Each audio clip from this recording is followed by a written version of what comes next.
My name is Bertrand Waldron, and I'm in charge of the ICT unit at the Division of Tourism, Culture and Transportation. ICT is the technologies that are behind information and communication transmission. And how do we use it to enhance the division and Tobago?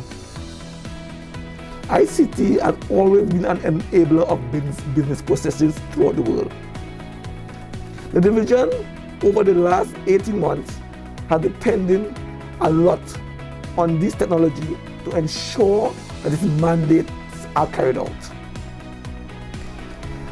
Tourism is an important part of Tobago's economy. And in order for us to be in this sphere, we have to always depend upon technologies that are associated with ICT.